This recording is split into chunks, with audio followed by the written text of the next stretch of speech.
অংশগ্ৰহণ কৰেছে। এইখানে মই মাননীয় মুখ্যমন্ত্ৰী ডাঙৰীয়া ৰাইজক মই ধন্যবাদ জনাইছো, কৃতজ্ঞতা জ্ঞাপন কৰিছো। আৰু আপোনালোকক সকলোকে মই অনুৰোধ জনাইছো যে মাননীয় মুখ্যমন্ত্ৰী ডাঙৰীয়াক আশীৰ্বাদ কৰিব, যেনেকৈ তেওঁ অসমক আগুৱাই লৈ যাবৰ কাৰণে, অসমৰ 3.5 কোটি ৰাইজক আগুৱাই লৈ যাবৰ কাৰণে বিভিন্ন আঁচনিৰ যোগেদি বিভিন্ন পৰিকাঠামো গঠনৰ নিশ্চিতি যেনে আগুৱাই লৈ গৈ আছে। অহা দিনত যাতে মাননীয় মুখ্যমন্ত্ৰী ডাঙৰীয়া আমাক অসমত বহুদিন নেতৃত্ব দি অসমক যাতে আগুৱাই লৈ যাব পাৰে, অসমৰ ৰাইজক যাতে আগুৱাই লৈ যাব পাৰে, এই আশীৰ্বাদ আপোনালোকে দিব, এই অনুৰোধ জনাই আজি এই অভিলাষী আঁচনিটোৰ জৰিয়তে আমাৰ সকলো ৰাইজে যাতে আমাৰ উপকৃত হয়, এই কথা কৈ আপোনালোক সকলোকে মোৰ শ্ৰদ্ধা জ্ঞাপন কৰি মই মোৰ বক্তব্য ইমানতে সামৰিছো। জয় অসম, ভাৰত মাতা কি জয়। খাদ্য ৰাজহুৱা বিতৰণ তথা গ্ৰাহক পৰিক্ৰমা আদি বিভাগৰ মাননীয় মন্ত্ৰী কৌশিক ৰায়দেৱক আমি ধন্যবাদ জনাইছো। আমাৰ মাজত উপস্থিত আছে আপোনালোক সকলোৰে বাবে সদায় চিন্তা কৰি থকা আমাৰ সকলোৰে আদৰৰ শ্ৰদ্ধাৰ মাননীয় মুখ্যমন্ত্ৰী ডক্টৰ হিমন্ত বিশ্ব শৰ্মা ডাঙৰীয়া এতিয়া তেখেতক ভাষণ প্ৰদান কৰিবলৈ অনুৰোধ জনাইছো।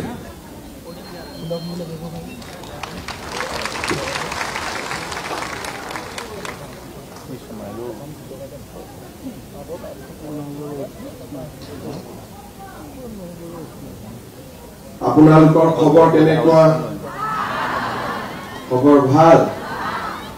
আমাৰ আইতা সকলো আহিছে ইয়াতে, সকলোকে নমস্কাৰ। আহোঁতে কষ্ট হৈছে নেকি? নাই হোৱা নাই? ভাল কৰি লৈ আহিছে আপোনালোকক? ঠিক আছে। আজিৰ সভাত আমাৰ মাজত উপস্থিত অসম চৰকাৰৰ মন্ত্ৰী শ্ৰী কৌশিক ৰায় ডাঙৰীয়া, মন্ত্ৰী অশোক সিংহাল ডাঙৰীয়া, মন্ত্ৰী ৰূপেশ গোৱালা ডাঙৰীয়া, আমাৰ সাংসদ বিজুলী কলিতা মেধি ডাঙৰীয়ানী, সন্মানীয় বিধায়ক সিদ্ধাৰ্থ ভট্টাচাৰ্য ডাঙৰীয়া, ৰমেন্দ্ৰ নাৰায়ণ কলিতা ডাঙৰীয়া, গুৱাহাটী পৌৰ নিগমৰ মেয়ৰ মৃগেন শৰণীয়া ডাঙৰীয়া, মুখ্য সচিব ডক্টৰ ৰবি কোটা ডাঙৰীয়া, অতিৰিক্ত মুখ্য সচিব বিশ্বৰঞ্জন চামাল ডাঙৰীয়া, আমাৰ ফুড এণ্ড পাব্লিক ডিষ্ট্ৰিবিউশ্যন বিভাগৰ কমিশনাৰ হেমন্ত ভূঞা ডাঙৰীয়া, কামৰূপ মহানগৰ জিলাৰ উপায়ুক্ত সুমিত চাটাৱন ডাঙৰীয়া, আই মাতৃসকল আৰু যুৱক যুৱতী বন্ধু বান্ধৱীসকল, আজি যদিও শংকৰদেৱ কলাক্ষেত্ৰত আমি ইয়াত উপস্থিত আছো,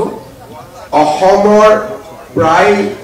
30,000তকৈও অধিক ফেয়াৰ প্ৰাইচ দোকানসমূহৰ লগত আমাৰ আই মাতৃসকল, হিতাধিকাৰীসকল সন্নিবিষ্ট হৈ আছে আৰু প্ৰতিখন সুলভ-মূল্যৰ দোকানত আমাৰ একোজন সন্মানীয় অতিথিয়েও যোগদান কৰিছে। মই ইয়াৰে পৰাই অসমৰ চাৰিওফালে শদিয়াৰ পৰা ধুবুৰীলৈ, শিলচৰৰ পৰা জোনাইলৈ গোটেই অসমত আজি দিনটোত আমাৰ লগত সংলগ্ন হৈ থকা অসমবাসী ৰাইজক মোৰ নমস্কাৰ আৰু প্ৰণাম জনাইছো। আজি দিনটো আমাৰ কাৰণে এটা আনন্দৰ দিন। এই কাৰণে আনন্দৰ দিন যে মানুহক প্ৰতিশ্ৰুতি দিয়াটো সহজ, কিন্তু প্ৰতিশ্ৰুতিবোৰ পালন কৰা বহু কঠিন। যোৱা 5 বছৰত আমাৰ চৰকাৰখনে ৰাইজক বহু কথা দিছিলে আৰু যদি আমি দেখা পাওঁ 5 বছৰত আমি এটা এটাকৈ আমাৰ কথাবোৰ ৰাখিবলৈ চেষ্টা কৰিছো আৰু আমি বহুত ক্ষেত্ৰত সফল হৈছো। আজি আমি অসমত কিমান ৰাস্তা ঘাট বনালো, কিমান নতুনকৈ স্কুল কলেজ কৰিলো, কিমান চিকিৎসালয় কৰিলো, কিমান মেডিকেল কলেজ কৰিলো, এই দিশটোলৈকে নগৈ মই আমাৰ অসমৰ দৰিদ্ৰ শ্ৰেণী মধ্যবিত্ত ৰাইজৰ বাবে আমাৰ চৰকাৰে কৰা কামবোৰ আৰু আগলৈ আমি কি কৰিব খুজিছো আৰু তাৰ ফলত সৰ্বসাধাৰণ মানুহ কেনেকৈ উপকৃত হ'ব তাৰ বিষয়ে মই এই এষাৰমান ক'ব বিচাৰিম। আমাৰ অসমত আগতে যেতিয়া কংগ্ৰেছৰ চৰকাৰ আছিলে তেতিয়াও চৰকাৰ আছিলে, সেই সময়ত কি কাম হৈছিলে কি কাম হোৱা নাই মই তাক ক'ব নাযাওঁ, কিন্তু যেতিয়া আমি গাঁৱৰ ৰাইজক দুখীয়া মানুহক লগ পাওঁ সকলোৰে এটা আশা থাকে যে চৰকাৰ আছে, আমাক বিপদে আপদে নিশ্চয় চাব। কংগ্ৰেছ চৰকাৰৰ দিনত দুখীয়া মানুহক চাবৰ কাৰণে ৫টা ৬টা তেওঁলোকে আঁচনি কৰিছিল। সেই আঁচনিবিলাক আছিলে যে দুখীয়া মানুহক ৫ বছৰত তেওঁলোকে এখনমান ধুতি দিছিলে, দুখীয়া মানুহক ৫ বছৰত তেওঁলোকে এবাৰমান লুঙি দিছিলে, দুখীয়া মানুহক ৫ বছৰত তেওঁলোকে এবাৰ কুটা দিছিলে, আৰু দুখীয়া মানুহক তেওঁলোকে কেতিয়াবা আঁঠুৱা দিছিলে, কম্বল দিছিলে। এতিয়া এই গোটেইখিনি যদি আমি যোগ কৰি দিওঁ, ৫ বছৰত এখন ধুতি ধৰি ললো ২০০ টকা, ৫ বছৰত এখন লুঙি ধৰি ললো ২০০ টকা ৪০০ টকা, ৫ বছৰত এখন কম্বল ধৰি ললো ৩০০ টকা ৭০০ টকা, ধৰি ললো এখন আঁঠুৱা ৩০০ টকা ১০০০ টকা, আৰু ধৰি ললো কুটা দিলে আমাক ৭০০-৮০০ টকা। অৰ্থাৎ ৫ বছৰত আমি দুখীয়া মানুহখিনিয়ে ২০০০ টকা, আৰু যদি বেছিকৈ কওঁ যে নহয় এইবিলাকতো দামী বস্তু আছিলে আমি লগত আৰু ১০০০ যোগ কৰি দিওঁ, ৩০০০ টকা আমি ৫ বছৰৰ মূৰত পাইছিলো। তাকো কেনেকে পাইছিলো যে কংগ্ৰেছৰ মিটিং হ'ব, আমি মিটিঙত যাম, মিটিঙত ৫০০০ মানুহ হ'ব, খুঁটা কিন্তু আছে ২০০০। ট্ৰাকৰ ওপৰ দিলে কোনে পাব কোনে নাপালে তাকে লৈও কাজিয়া লাগিলে, আৰু বহুতে একো বস্তু নাপাই দুখেৰে ঘৰলৈকে ঘূৰি আহিলে। এনেকে আমি শাসন চলালো, চৰকাৰ চলালো। যেতিয়া মোদী ডাঙৰীয়া আমাৰ দেশত প্ৰধানমন্ত্ৰী হ'ল, প্ৰথমতে মোদী ডাঙৰীয়াই ক'লে যে প্ৰত্যেকজন দুখীয়া মানুহৰ এটা বেংক একাউণ্ট থাকিব লাগে। আমি সকলোৱে ভাবিলো যে দুখীয়া মানুহৰ ঘৰততো টকা নাই, বেংক একাউণ্ট খুলি কি কৰিব, কিন্তু তথাপিতো মোদী ডাঙৰীয়াই কৈছে কিবা নিশ্চয় ভাবি চিন্তি কৈছে। গতিকে আমি ২০১৪-১৫ চনত আমি সকলোৱে একোটা বেংক একাউণ্ট কৰিলো। যেতিয়া আমি বেংক একাউণ্ট কৰিলো তাৰ পিছতে মোদী ডাঙৰীয়াই আমাৰ ঘৰত গেছৰ কানেকশ্যন দিলে, আৰু দুখীয়া মানুহে যি গেছ কিনে তাত তেওঁ এটা ৰাজসাহায্য দিলে। যেনেকে আজিৰ দিনত আমাৰ গেছৰ দাম বজাৰত ৯৫০ টকা, কিন্তু দুখীয়া মানুহৰ কাৰণে গেছৰ দাম ৫৫০ টকা। এতিয়া এই যে মাজত ৪০০ টকাটো থাকিলে আমি এইটো কেনেকে পাম? প্ৰথমবাৰ দেখিলো যে নহয়, এইটো আমাৰ বেংকৰ একাউণ্টত আহি যায়। তেতিয়া আমি বুজিলো যে মোদী ডাঙৰীয়াই বেংকৰ একাউণ্ট কিয় কৰিলে। তাৰ মানে আজি আমাৰ দুখীয়া মানুহে যেতিয়াই গেছ কিনে ৪০০ টকা আমাৰ বেংক একাউণ্টত প্ৰতি মাহে সোমায়। ধুতি আৰু লুঙিৰ দাম ৪০০ টকা হলেও ৫ বছৰত এবাৰ ইয়াতে গেছ কিনিলে আহে, তাৰমানে মাহতে আমি ৪০০ টকা আমাৰ বেংক একাউণ্টত আহিলে। কোভিড আহিলে, কোভিডৰ সময়ত মোদী ডাঙৰীয়াই আমাক বেংকত টকা দিলে। তেতিয়া আমি বুজি পালো যে তাৰমানে বেংক বিলাক একাউণ্ট বিলাক মোদী ডাঙৰীয়াই কিয় কৰিলে। আমিও অলপ শিকিলো, আমি কি কৰিলো অৰুণোদয় আঁচনি আৰম্ভ কৰিলো কোন চনত 2020 চনত তেতিয়া আমি কিমানত দিলো আমি 830 টকা কৰি 18 লাখ পৰিয়ালক দিলো ইলেকশন হৈ গল মানুহে আঁচনিটো খুব ভাল পালে যতে যাও মানুহে কয় যে বাবা মই অৰুণোদয় পোৱা নাই তাৰ মানে মানুহক অৰুণোদয় লাগে যদি পোৱা নাই বুলি অভিযোগ কৰে তাৰ মানে মানুহগৰাকীক অৰুণোদয় লাগে দ্বিতীয়বাৰ আমি অৰুণোদয় বঢ়াই দিলো প্ৰায় 28 লাখ পৰিয়ালক এইবাৰ আমি আকৌ সকলোকে অৰুণোদয় দিব যত্ন কৰি আমি অৰুণোদয় লৈ আহিলো 38 লাখ পৰিয়াল কিমান কৰি দিলো প্ৰথমতে 830 টকা তাৰ পিছত 1000 টকা তাৰ পিছত এতিয়া 1250 টকা বৃদ্ধ পেনশন বিধৱা পেনশন বেংক একাউন্ট দি প্ৰত্যেক মাহত যোৱা আৰম্ভ হল বিধৱা পেনশন বিলাকো এতিয়া আমি 1250 টকা কৰি দিলো আৰু দুই এদিনতে আপোনালোকে ভাল খবৰ পাব বৃদ্ধ পেনশন বিলাকো আমি বঢ়াই দিম আজিতকৈ আমি বৃদ্ধ পেনশন বিলাকো বেছিকৈ দিয়া আৰম্ভ কৰিম এতিয়া মোদী ডাঙৰীয়াই বেংক একাউন্ট কিয় বনালে আমি সকলোৱে বুজি পালো যে বেংক একাউন্ট এটা থাকিলে গুৱাহাটীতে আমি যদি এটা বুটাম টিপি দিও 1 মিনিটতে অসমৰ গোটেই মানুহৰ ঘৰে ঘৰে টকা চৰকাৰে দিব খোজা টকা গৈ পাব পাৰে মাজত কোনো মানুহ থাকিব নোৱাৰে বেংকৰ একাউন্টত ডাইৰেক্টলি গৈ টকাটো সোমাই গল কোভিড আহিলে কোভিডৰ সময়ত মোদী ডাঙৰীয়াই ক'লে যে আমি অসমৰ ভাৰতৰ মানুহক চাউল বিনামূলীয়া চাউল দিয়া আৰম্ভ কৰিলে আমি কোভিডৰ যি বিপদ হৈছিলে তাত আমি চাউলখিনি আমাৰ কাৰণে আশীৰ্বাদ হল মানুহে ভাবিছিলে যে কোভিডৰ পিছত আমি নিশ্চয় চাউল টকা দি কিনিব লাগিব কিন্তু মোদী ডাঙৰীয়াই কি কৰিলে যে নহয় কোভিড যদিও পাৰ হৈ গল আমি মানুহক বিনামূলীয়াকৈ চাউল দি থাকিম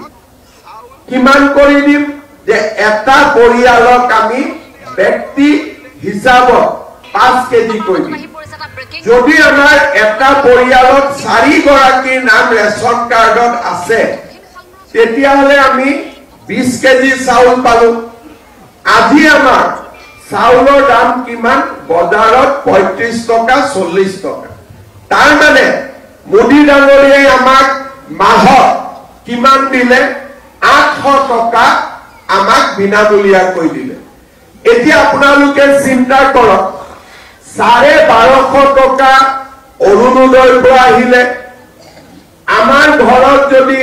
এজন বৃদ্ধ আছে আজিৰ দিনত 250 টকা পেনশন পাই আছে 1250 লগত 250 টকা যোগ কৰক 1500 টকা হল 800 টকা চাউলৰ পৰা আহিলে 1500 আৰু 800 লগ লগালে 2300 টকা হল ৰেশন কাৰ্ডখন আমি পালো মোদী ডাঙৰীয়াই ক'লে যে যদি ৰেশন কাৰ্ডখন আছে বেমাৰ আজাৰ হলে হস্পিটালত ৰেশন কাৰ্ডখন দেখুৱালে 5 লাখ টকালৈকে বিনামূলীয়া চিকিৎসা কৰিব পাৰিব তাৰ মানে কিমান হল বছৰত যদি 5 লাখ টকা হল তেতিয়ালে 12 দি যদি 5 লাখক হৰণ কৰে তেতিয়ালে আপোনালোকে দেখিব যে তাতো আমাৰ 40-50 হাজাৰ টকা মাহত চিকিৎসাৰ কাৰণে আমি পালো ইয়াৰ পিছত আমি আগবাঢ়ি গলো যে ৰেশন কাৰ্ডখন যদি ঘৰত আছে কলেজত যদি কোনবা লৰা ছোৱালী পঢ়ে ৰেশন কাৰ্ডখন দেখুৱালে বিনামূলীয়াকৈ এডমিশন পাব এটা এডমিশনত কিমান পইচা লাগে 10,000 টকা লাগে দুখীয়া মানুহে 10,000 টকা ক'ৰ পৰা পাব আপোনালোকে যদি বুজি পায় যে কলেজত এডমিশন দিবৰ কাৰণে দুখীয়া মানুহৰ ঘৰত 10,000 টকা নাথাকে কাবাৰ পৰা ধাৰ ল'ব লাগে ধাৰ ল'লে আকৌ 10% সুদো দিব লাগে লগতে তাৰ মানে পঢ়াৰ নামত আমি এডমিশন দিয়াৰ নামত 10,000 টকা লৈ বিপদে পৰিলো কাৰণ মাহত 1,000 টকা এতিয়া সুদ হিচাপত দি থাকিব লাগিলে আমাৰ চৰকাৰে কি কৰিলে যে নহয় আমি ৰেশন কাৰ্ডখন দেখুৱালে বিনামূলীয়াকৈ আমি এডমিশন পাম বিনামূলীয়াকৈ এডমিশন পালো তাৰ লগতে আমাৰ ছোৱালীজনী যদি কলেজত পঢ়িছে হায়াৰ সেকেন্ডাৰী পঢ়িলে ঘৰখনত 1,000 টকা আহিব ডিগ্ৰী পঢ়িলে 1250 টকা আহিব আৰু পোষ্ট গ্ৰেজুৱেট পঢ়িলে 2500 টকা আহিব তাৰ লগতে মোদী ডাঙৰীয়াৰ নেতৃত্বত আমি কি কৰিলো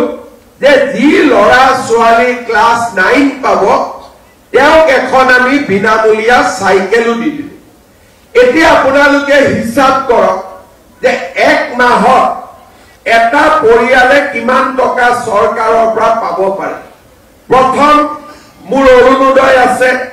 1250 টকা পালো অৰুণোদয় থাকিলে ৰেশন কাৰ্ড থাকিবই লাগিব ৰেশন কাৰ্ডত চাউল 800 টকাৰ চাউল ঘৰত বিনামূলীয়াকৈ আহিলে 1250 আৰু 800 আমাৰ 2050 টকা হ'ল গেছৰ সিলিন্ডাৰ কিনিলো 400 টকা বেংকৰ একাউণ্টত সোমালে 2400 টকা হ'ল আৰু আমাৰ ঘৰত যদি এটা বিধৱা পেনশন আছে তাতো আমি 1250 টকা পালো 24 আৰু 1250 টকা তাতে হিসাব কৰি দিয়ক প্ৰায় 3600 rupees হ'ল তাৰ লগত যদি ঘৰত এজন বৃদ্ধও আছে আৰু 250 টকা পালে তাৰ মানে প্ৰায় 4000 টকা পালে বুলে নহয় ঘৰত ছোৱালী এজনী আছে যোনে কলেজত পঢ়ি আছে 1250 টকা আকৌ চৰকাৰৰ পৰা নিযুত মইনা আঁচনি পালে 5200 টকা হ'ল আজি যদি আপোনালোকে চাই যে কংগ্ৰেছৰ দিনত লুঙি ধুতি খুটা কম্বল আঠুৱা আৰু আমাৰ দিনত এটা পৰিয়ালত যদি অৰুণোদয় পৰিয়াল হয় এই অৰুণোদয় পৰিয়ালটোৱে 5000 ৰেশন কাৰ্ড আৰু অৰুণোদয় থাকিলে এটা পৰিয়ালে 5000 5500 টকালৈকে মাহত আজি সুবিধা পাই আছে মই ঠিকে কৈছো নে নাই এতিয়া আজি যদি হঠাতে ধৰি ললো হঠাতে অৰুণোদয় বন্ধ হৈ গল আমাৰ গুৱাহাটীৰ কিছুমান ৰিপৰ্টাৰে শিকাই থাকে অৰুণোদয় নালাগে নালাগে বুলি কম যে আমাক অৰুণোদয় দৰকাৰ নাই তো 1250 টকা অৰুণোদয় কাটা গল বোলে বিনামূলীয়া চাউল দালি আমাক নালাগে তাতো 800 টকা গল এনেকে নালাগে নালাগে কৈ থাকোতে 4000 3000 টকাটো ঘৰৰ পৰা নোহোৱা হৈ গল এতিয়া বস্তুটো তেতিয়া 3000 3500 টকা যেতিয়া ঘৰৰ পৰা নোহোৱা হ'ল ঘৰখন চলাবলৈ আকৌ মানুহৰ ওচৰত হাত পাতিবলগীয়া হ'ল লাগিবনে নাই হাত পাতিব লাগিব গতিকে আপোনালোকে বুজি পাওক যে এখন মৰমীয়াল চৰকাৰ থাকিলে এখন নিজৰ চৰকাৰ থাকিলে আমি কিমান বিলাক আমাৰ কষ্ট আমাৰ নোহোৱা হৈ যায় আজি কেইটামান দিন আগতে আমাৰ কিছুমান মানুহে মই নাম কব খোজা নাই আমাৰ চৰকাৰত বেয়া পোৱা কিছুমান মানুহ আছে তেওঁলোকে টিভিৰ সন্মুখত গৈ চিঞৰিলে আমাক অৰুণোদয় নালাগে নালাগে নালাগে মই বোলো নালাগে যদি এৰি দিয়ক তেতিয়া লাগাখিনিক আমি দি দিম ইমান মানুহে নোপোৱাকৈ আছে আকৌ কোনেও এৰিও নিদিয়ে বোলে যদি নালাগাখিনি এৰি দিয়ে তেতিয়া আজিয়ে আমাৰ হলত কিমানে অৰুণোদয় পোৱা নাই হাত দাঙকচোন এতিয়া এৰি দিলে আপোনালোকক দি দিব পাৰো ভাল পাবনে নাই আপোনালোকে লাগিবনে নাই আপোনালোকক ৰেডি আছে নে নাই ল'বৰ কাৰণে যিসকলে অৰুণোদয় নালাগে বুলি ক'লে আমি তেওঁলোকক বেয়া নাপাওঁ নিশ্চয় তেওঁলোকৰ ল'ৰা ছোৱালীয়ে চাকৰি পাইছে নিশ্চয় তেওঁলোকৰ ল'ৰা ছোৱালীয়ে কিবা ভাল উপাৰ্জন কৰিছে কিন্তু নালাগে বুলি কৈ আকৌ লৈ থাকিলে তেতিয়া দুখীয়া কেনেও নাপায় সেইকাৰণে আমি এইবাৰ অৰুণোদয়ত এটা বুটাম দিছো যে যাক নালাগে তেওঁ বুটামটো টিপি দিলে তেওঁৰ ঘৰত অৰুণোদয় বন্ধ হৈ যাব যাক লাগে তাৰ ঘৰত অৰুণোদয়টো পাই যাব এইটো ভাল নিয়ম হৈছে নে নাই এতিয়া আমি কলো আমাৰ সাংবাদিকসকলে অলপ প্ৰচাৰ কৰিব যে অৰুণোদয় পৰ্টেলত আমি এটা বুটাম দি দিছো নালাগে বুলি কলে হেঁচা মাৰি দিলে আমি জোৰ কৰি কাকো নিদিওঁ কাৰণ অৰুণোদয় বিচৰা মানুহ বহুত আছে এইফালে কিমানে হাত লাগিছে চাম লাগে নে নাই অৰুণোদয় এতিয়া মই দিবই পৰা নাই এতিয়া মানুহে উল্টাই মোক ধৰি আছে যে অৰুণোদয় কিমান সুবিধা আহিছে আমাক অৰুণোদয় দিয়ক একফালে কৈ আছে দিয়ক আকৌ টিভিত কেইগৰাকী মানে কৈ আছে অৰুণোদয় নালাগে নালাগে আৰে নালাগে যদি সোনকালে দি দিয়ক আমি লাগাখিনি দিব পাৰো ইমান সমস্যা অৰুণোদয় নোপোৱা মানুহে সমষ্টিত গলে ধৰি দল যে আমি পোৱা নাই আমি পোৱা নাই আমি পোৱা নাই আপোনালোকৰ এমএলএ ধৰে নে নাই অৰুণোদয় নাপালে ধৰে নে নাই ধৰে গতিকে যদি সঁচাকৈ কোনোবাই মানুহৰ ঘৰত চাকৰি বাকৰি হৈছে কাৰণ আমি ল'ৰা ছোৱালীক চাকৰিও দিছো কালি ৫,৫০০ যুৱক যুৱতীয়ে চাকৰি পালে মই তেওঁলোকক মিটিঙতে কৈছো যে আপোনালোকৰ ঘৰত যদি অৰুণোদয় আছে আজি গৈ অৰুণোদয়টো এৰি দিব কাৰণ দুখীয়া মানুহে পাওক চাকৰি এটা যিহেতু চৰকাৰে আপোনালোকক দিলেই গতিকে আপোনালোকে আৰু অৰুণোদয়টো ধৰি ৰাখিব নালাগে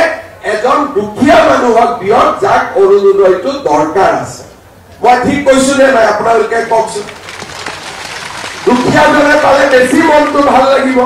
ধনীজনে হাতত ৰাখাতকৈ মই ধনী বুলি কোৱা নাই অসমত কোনো ধনী নাই কিন্তু অন্ততঃ চাকৰি এটা আছে গতিকে চাকৰিটো পোৱাৰ পিছত অৰুণোদয়টো ৰাখি লাভ নাই সেইকাৰণে আমি বুজি পাওঁ যে এঘৰ মানুহে ল'ৰা ছোৱালীক পঢ়াই ডাঙৰ কৰি আজিতো আপোনালোক গুৱাহাটীত আছে গুৱাহাটীত থকা কিমান খৰচ আৰু আজিকালি গাঁৱত থকাও কিমান খৰচ চৰকাৰে যিমানে সহায় কৰে মানুহৰ কাৰণে সিমানেই ভাল আৰু তেনেকে আমি আজি অসমখন চলাই লৈ গৈ আছো আজি আমি ইয়াতে কিয় গোট খাইছো আজি আমি আৰু এটা নতুন আঁচনি ল'ব খুজিছো যে যাক যাক নালাগে তাক আমি কেতিয়াও জোৰ কৰি নিদিওঁ নালাগা মানুহক কেনেকে জোৰ কৰি দিব জোৰ কৰিতো দিব নোৱাৰি যাক লাগে তাৰ কাৰণে এই আঁচনিটো খুব প্ৰয়োজনীয় হ'ব মোদী ডাঙৰীয়াই আমাক চাউল দিলে কিন্তু চাউলেদিতো অকলে ভাত খাব নোৱাৰি যদি আমাক ঘৰত ভাত খাব লাগে আমাক দালিও লাগিব আমাক নিমখো লাগিব আমাক চেনিও লাগিব আমাক তেলো লাগিব তেতিয়াহে ঘৰখন হ'বগৈ সেইকাৰণে আজি আমি ইয়াতে কৈছো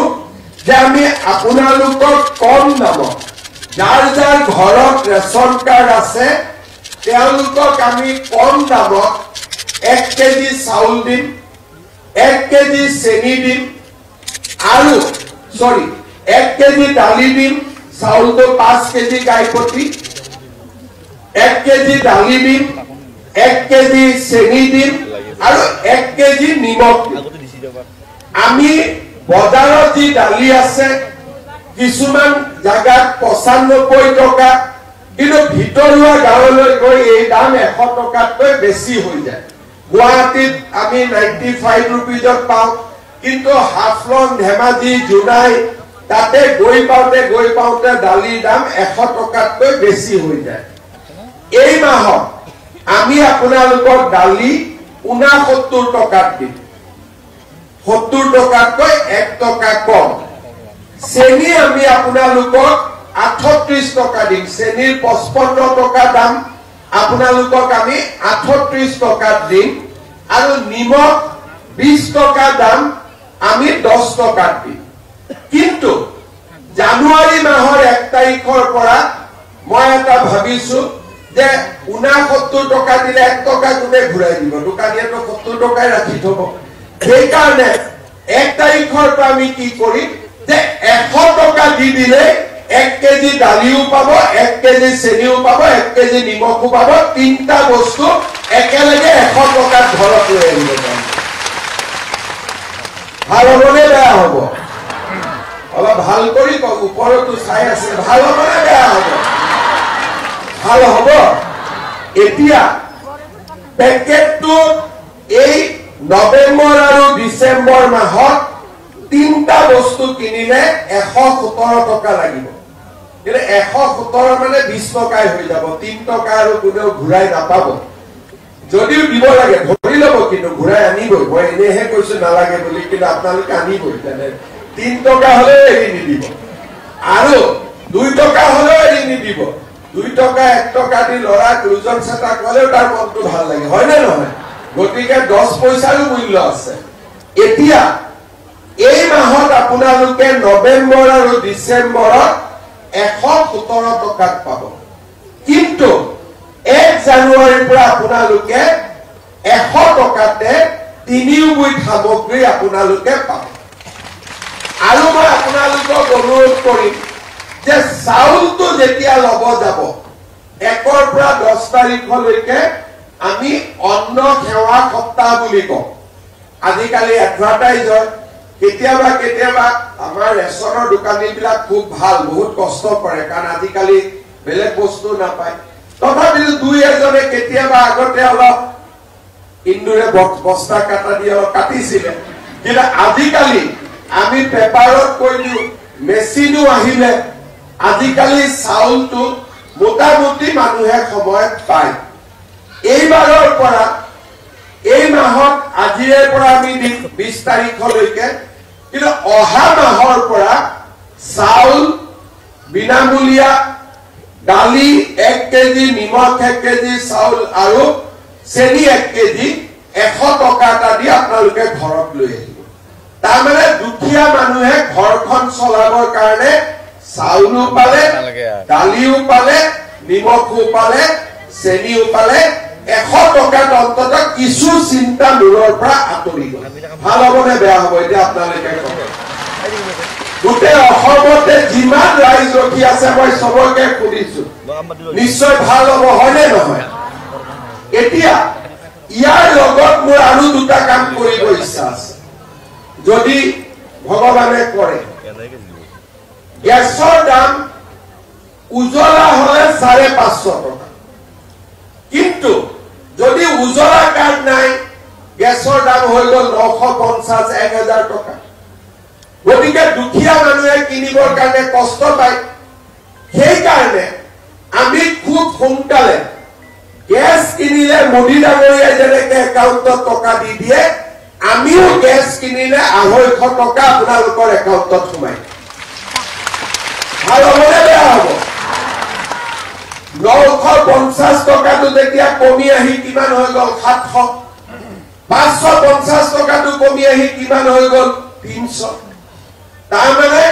300 টকা গেছ পালে যদি উজলা হয় 100 টকা নিমখ চেনি দালি পালে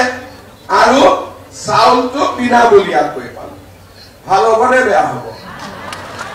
ধুতি লুঙিতকৈ ভাল হ'বনে বেয়া হ'ব মোক এইটো কৈ দিয়ক খালি ধুতি লুঙিতকৈ ভাল হ'বনে বেয়া হ'ব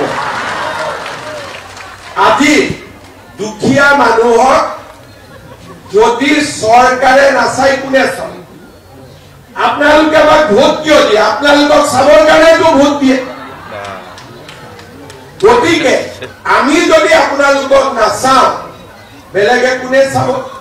চৰকাৰেতো চাব লাগিব এটা নুবুজাকৈ কৈ অৰুণোদয় বন্ধ কৰি দিয়ক চাউল বন্ধ কৰি দিয়ক দালি বন্ধ কৰি দিয়ক আৰে এইটো শ্লোগান নহয় বন্ধ কৰি দিলে ঘৰৰ পৰা আপুনি নিজৰ টকা দি এই বস্তুখিনি কিনিব লাগিব আৰু আমিও ক'ব নোৱাৰো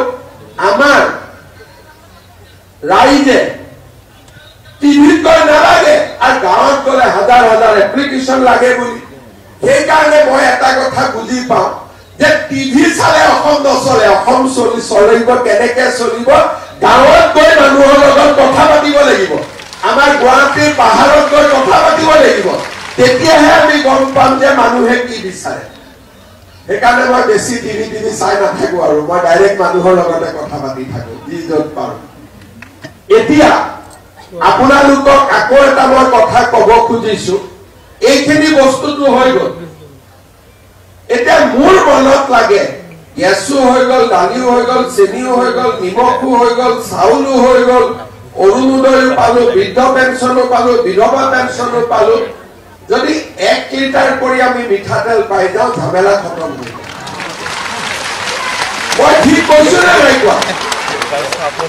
আচ্ছা কাক 1 লিটাৰ কৰি মিঠাতেল লাগিব হাত দাঙক সবাকে লাগিব হা চাকৰি বাকৰি নাই গতিকে এইটোহে লাগিব কাৰ ঘৰত কাম কৰি খায় এতিয়া আমাৰ কংগ্ৰেছৰ নেতাসকলে মোক কয় মিঠাতেল মুখ্যমন্ত্ৰী তেতিয়া মই কওঁ যে মিঠাতেলটো কিমান ডাঙৰ বস্তু এইটোতো কংগ্ৰেছে বুজি নাপায় মোৰ মনত আছে ঘৰত যেতিয়া আগতে মই সৰু আছিলো যেতিয়া জ্বৰ উঠে মায়ে মিঠাতেল গৰম কৰি নহৰু দি তেল মালিচ কৰে নে নকৰে আজিও আপোনালোকে কৰে নে নকৰে আৰু মাকে ঘৰৰ বাচ্চা মিঠাতেল দি মালিচ কৰি গৰমত দিয়ে নে নাই ৰ'দত দিয়ে নে নিদিয়ে দিয়ে নে মই ঠিক মোৰ যদি মোৰ বহুত পুৰণা হলতো 55 বছৰ হৈ গল গতিকে মই সৰু কালৰ কথা কৈছো কিন্তু আজিও এইটো নিয়ম আছে নে নাই বাচ্চাক মিঠাতেল দি মালিচ কৰে জ্বৰ উঠিলে এতিয়াও যদি মোৰ কেতিয়াবা জ্বৰ উঠে মোৰ পৰিবাৰে কি কয় যে অলপমান নহৰু আৰু তেল গৰম কৰি মালিচ কৰি দিছো কয় নে নকয় চবৰে ঘৰত একে কয় অসমীয়া মানুহটো তেনেকেই চলে সেইকাৰণে মই বুজো যে মিঠাতেলটো হৈছে মাক আৰু বাচ্চাৰ মৰমৰ মাজৰ এটা ডাঙৰ চিন দুখীয়া মানুহে বাচ্চাক আইচক্ৰীম খুৱাই গৈ মৰম কৰিব নোৱাৰে দুখীয়া মাকে বাচ্চাক মিঠাতেলৰ মালিচ কৰিয়ে মৰম কৰে ধনী মানুহে দোকানত লৈ যাব যে বাবাটো বৰ মৰম লাগিছে বল বুলি আইচক্ৰীম খুৱাব চকলেট খুৱাব টকা আছে খুৱাব কিন্তু আমাৰ গাঁৱৰ মধ্যবিত্ত আৰু দুখীয়া মানুহে নিজৰ বাচ্চাক মৰম কৰিব লাগিলে মিঠাতেল গৰম কৰি তেল মালিচ কৰি খুৱাই দিয়ে মৰম কৰে হয় নে নহয় মই ঠিক কথা কৈছো নে নাই মোৰ ভুল হলে ভুল বুলি কব আবু সকলেতো ভাল কৰি জানে আবু মই ঠিক কৈছো নে নাই কৈছো ঠিক কৈছো নে গতিকে এই কথাবিলাক আমাৰো এনে সাংবাদিক বিলাক গাঁৱৰে গুৱাহাটীত আহিলে কি হাৱা পানী লাগি যায় জানো গাঁৱৰ কথাবোৰ পাহৰি যায় গুৱাহাটীত আহিলে কৰ হাৱা পানী সোমাই যায় মই বুজি নাপাওঁ তই মিঠাতেল নালাগে মিঠাতেল নহলে দালিটো কেনেকে খাবি মিঠাতেল নহলে আলু ভাজিটো ক'ৰ পৰা খাবি সানফ্লাৱাৰ তেল আনিব লাগিব ইংলেণ্ডৰ পৰা কিন্তু আমাৰতো আৰু ইংলেণ্ডত কোনো নাই আমি ক'ৰ পৰা এতিয়া আনি গতিকে আমাৰ কাম হল যে এইবাৰটো চাউল দিলো দালি দিলো নিমখ দিলো চেনি দিলো অৰুণোদয় দিলো নিযুত মইনা দিলো প্ৰধানমন্ত্ৰী আয়ুষ্মান ভাৰত দিলো মুখ্যমন্ত্ৰী আয়ুষ্মান ভাৰত দিলো গেছো দিম অহাবাৰ জিকাই দিব মিঠাতেল আৰু লাহে লাহে মোৰ লক্ষ্য হল যে অসমত দুখীয়া কোনো মানুহে ইমান মানুহে কাৰোবাৰ ঘৰত কাম বন কৰি খায় কষ্ট কৰি খায় অকণমান যদি চৰকাৰখনে চাই অন্তত ৰবিবাৰে কামত নহাকায়ো থাকিব পাৰিব দে আজি অন্তত এটা দিন ময়ো ৰেষ্ট লওঁ এতিয়াতো আমাৰ ঘৰত যিবিলাকে মই দেখি থাকো যাৰ ঘৰত যোনে কাম কৰে শনিবাৰেও কৰি থাকে ৰবিবাৰেও কৰি থাকে সোমবাৰেও কৰি থাকে যাৰ ঘৰত কাম কৰে সি ৰেষ্ট লৈ থাকে আৰু কাম কৰিব যোৱাজনীয়ে কষ্ট কৰি থাকে হয় নহয় কিন্তু যদি চৰকাৰে আমাকো অলপ চাই তেতিয়াহ'লে আমিও এটা দিন আৰাম কৰিব পাৰো অন্তত নামঘৰত যাব পাৰো মন্দিৰত যাব পাৰো মছজিদত যাব পাৰো যাৰ যি কথা কিন্তু আজি আমাৰ হাতত একোৱে নাথাকে কাৰণ গুৱাহাটীত চলাই টান বাকী টাউনতো চলা টান আৰু গাঁও বিলাকতো আজিকালি এনেকে সহজে চলিব নোৱাৰি কষ্ট সেইকাৰণে এইবাৰৰ পৰা মোৰ আৰু এটা নিয়মৰ আৰু মনটো বেয়া লাগি থাকে যে বিহুৱে পূজাই বাকী মানুহৰ ঘৰত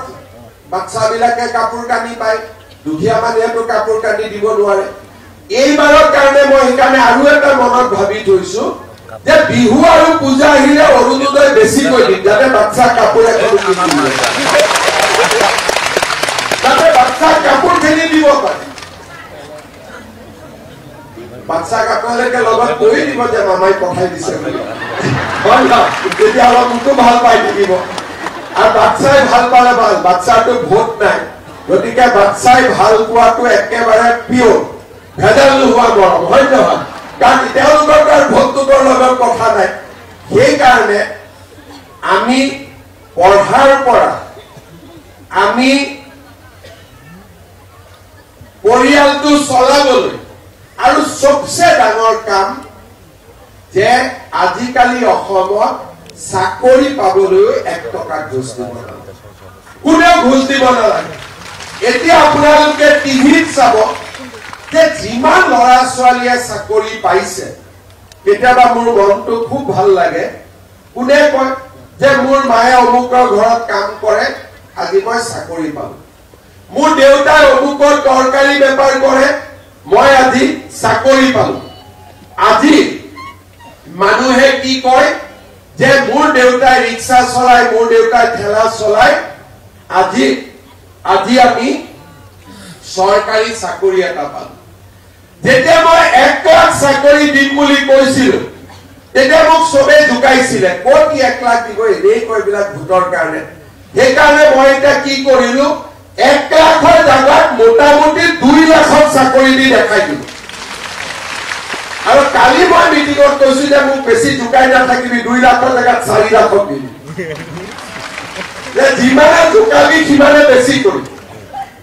কাৰণ আমি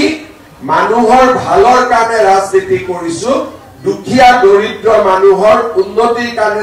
আমি ৰাজনীতি কৰিছো আজি সঁচাকৈ অসমত দুখীয়া দৰিদ্ৰ মানুহখিনি আগবাঢ়ি যাব পাৰিছে তেওঁলোকে অন্তত 10 তাৰিখে অৰুণোদয়টো পালে বেংকত যি ফুটি কৰি টকাটো লব যায় দেখিলে মনটো ভাল লাগি যায় আৰু এইটো 10 তাৰিখে যেতিয়া অৰুণোদয়টো আহে 11-12 তাৰিখে বেংকত যায় মহিলাখিনিয়ে কিমান সাহস পায় যে মোৰো কিবা এটা উপাৰ্জন আছে আৰু প্ৰথমতে মই ভাবিছিলো মহিলাসকলে অৰুণোদয় ভাল পায় একমাহ মাজত অৰুণোদয় বন্ধ হৈ আছিল কাগজ পত্ৰ বনাওতে তেতিয়া গিৰিয়েকবিলাকে মোক সুধে যে অৰুণোদয় কেতিয়া আহিব তেতিয়া মই গম পালো যে অৰুণোদয় অকল মহিলাই ভাল নাপায় গিৰিয়েকজনেও ভাল পায় ঘৰত মই ঠিক কথা কৈছো নে নাই গিৰিয়েকবিলাকে সুধি থাকে অৰুণোদয় আহিলে নে নাই বোলে এই মাহত অহা নাই ৰ কিয় অহা নাই জানো চিন্তা হৈ যায় হয়নে নহয় প্ৰথমতে মই ভাবিছিলো যে অৰুণোদয় অকল ঘৈণীয়েকে ভাল পায় মাসকলে ভাল পায় এই সেপ্টেম্বৰত মই প্ৰমাণ পালো যে অৰুণোদয় দেউতাসকলেও ভাল পায় গিৰিয়েকসকলেও ভাল পায় আমাৰ ঘৰৰ মুৰব্বীজনেও ভাল পায় যে অৰুণোদয়টো আহিলে ঘৰখন চলোৱা অলপ সুবিধা শ্ৰদ্ধা ৰাইজ আমি এনেকে কষ্ট কৰি থাকিম আৰু এনেকৈ আমাৰ সমাজখনক আমি আগুৱাই লৈ যাবৰ বাবে চেষ্টা কৰিম যিখন সমাজত দৰিদ্ৰ আৰু মধ্যবিত্ত লোক আনন্দত থাকে সেইখনে আদৰ্শ সমাজ আৰু সেই কাৰণে আমাৰ চৰকাৰে ধুতি লুঙি এইবিলাক কামত যোৱা নাই আপোনালোকক আমি অৰুণোদয় চাউল দালি নিমখ চেনি ল'ৰা ছোৱালীৰ এডমিশ্যন দুৰ্নীতি নোহোৱাকৈ চাকৰি আমি এখন সুন্দৰ সমাজ বনাবৰ কাৰণে প্ৰচেষ্টা কৰি আছো আৰু আপোনালোকে আশীৰ্বাদ কৰিব আমি এনেকৈ আপোনালোকক আগলৈ যাতে সহায় কৰি গৈ থাকিব পাৰো আকৌ এবাৰ কলো যে এই মাহত চাউলটো বাদ দিছো মচুৰ দালি 69 চেনি 38 নিমখ 10 টকা কিন্তু 1 জানুৱাৰীৰ পৰা দালি 60 টকা চেনি 30 টকা আৰু নিমখ 10 টকা তাৰমানে গোটেইখিনি 100 টকাত পাব আৰু এনেকুৱা নহয় যে গোটেইখিনি কিনিব লাগিব যদি বোলে মই চেনিটো কিনিম ঠিক আছে বোলে দালিটো কিনিম ঘৰত আগৰ পৰা দালি আছে কোনো কথা নাই এতিয়া আপোনালোকৰ কেতিয়াবা আমাৰ সুলভ মূল্যৰ দোকানীসকলে ক'ব যে আমাক আমিতো বিজনেছ কৰিছো আপোনালোকক দিছো কিন্তু চৰকাৰেতো আমাক পইচা পঠোৱা নাই আমি আপোনালোকৰ পৰা কাটি লওঁ সেইটো কথা নহয় চৰকাৰে অতিৰিক্তকৈ প্ৰত্যেক কেজিত 2 টকা আমি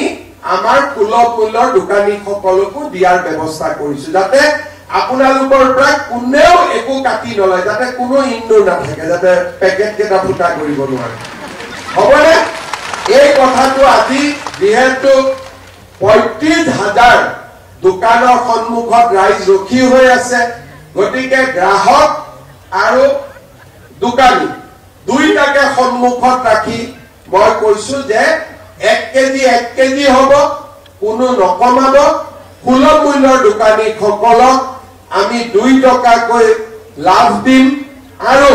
সমবায় সমিতি সকলকো আমি 1 টকা 80 পইচাকৈ আমি লাভ দিম ভৱিষ্যতে আমাৰ সুলভ মূল্যৰ দোকানীসকলেও বহুত কষ্ট কৰে ভৱিষ্যতে মই তেওঁলোককো বেলেগ বেলেগ ধৰণে আৰু সহায় কৰাৰ বাবে যত্ন কৰিম কাৰণ তেওঁলোকেও নিজৰ দায়িত্ব সুন্দৰভাৱে পালন কৰি আছে মই সকলোকে ধন্যবাদ জনাইছো আৰু এই আঁচনিখন সুন্দৰ কৰি ৰাইজৰ মাজলৈ লৈ অহাৰ বাবে আমাৰ মন্ত্ৰী কৌশিক ৰায় ডাঙৰীয়াক মই ধন্যবাদ জনাইছো তেখেতৰ কাৰণে তেখেতৰ বিষয়াসকলৰ কাৰণে এটা হাত চাপৰি আপোনালোক সকলোৱে মাৰক আৰু আপোনালোকক যাতে আমি এনেকৈ আগলৈও সহায় কৰি থাকিব পাৰো আপোনালোকে আশীৰ্বাদ কৰিব শুভেচ্ছা জনাব যাতে আমি এনেকৈ আপোনালোকৰ কাৰণে সদায় কাম কৰি থাকিব পাৰো বহুত বহুত ধন্যবাদ জয় হিন্দ বন্দে মাতৰম আমাৰ সকলোৰে আদৰৰ শ্ৰদ্ধাৰ মাননীয় মুখ্যমন্ত্ৰী ডাঙৰীয়াৰ কথা নিশ্চয় যে আপোনালোক সকলোৱে ভাল পাইছে আপোনালোকে এবাৰ এজাউৰি হাত চাপৰিয়ে পুনৰবাৰ তেখেতৰ প্ৰতি আমি কৃতজ্ঞতা জ্ঞাপন কৰিবলৈ কৈছো এতিয়া নিৰ্বাচিত পৰিয়ালসমূহৰ মাজত মাননীয় মুখ্যমন্ত্ৰী ডক্টৰ হিমন্ত বিশ্ব শৰ্মা ডাঙৰীয়াই ৰাজ সাহায্যযুক্ত সামগ্ৰী বিতৰণৰ প্ৰক্ৰিয়া আনুষ্ঠানিকভাৱে শুভাৰম্ভ কৰিব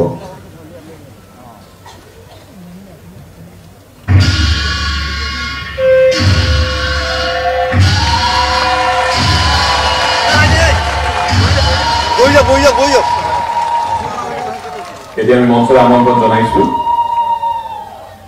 ডিমৰীয়া সমজিলাৰ Moinamoti Bora old age home Sonapur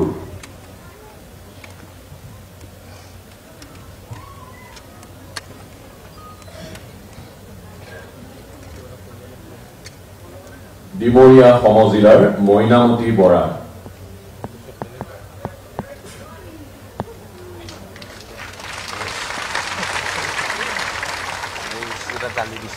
এইবাৰ আমন্ত্ৰণ জনাইছো গুৱাহাটী চেন্ট্ৰেল সমজিলাৰ সোনা আসানীৰ চাইল্ড কেয়াৰ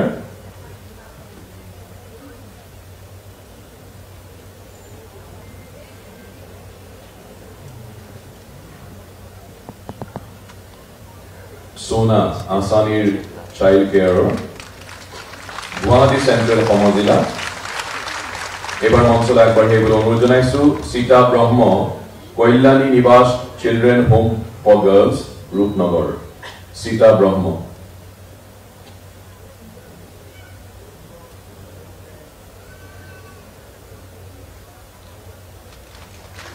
এইবাৰ দিছপুৰ সমজিলাৰ গোলাপী চৌধাৰী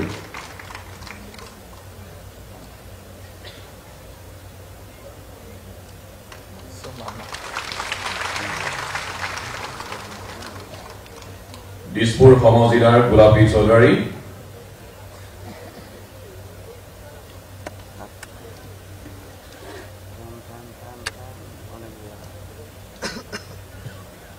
দিছপুৰ সমজিলাৰ গোলাপী চৌধাৰী তেখেতৰ পাছত মঞ্চলৈ আগবাঢ়ি আহিব নিউ গুৱাহাটী সমজিলাৰ নীলিমা বৈশ্য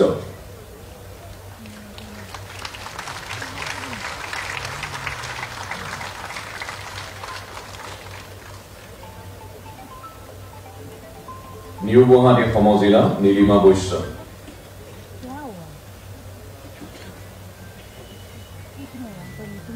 ইয়াৰ পাছত জালুকবাৰী সমজিলাৰ প্ৰতিমা দাস,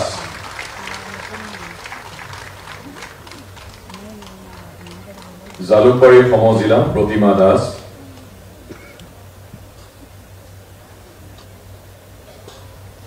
তেখেতৰ পাছত আগবাঢ়ি আহিব জালুকবাৰী সমজিলাৰ ভাগ্য কলিতা। জালুকবাৰী সমজিলাৰ ভাগ্য কলিতা।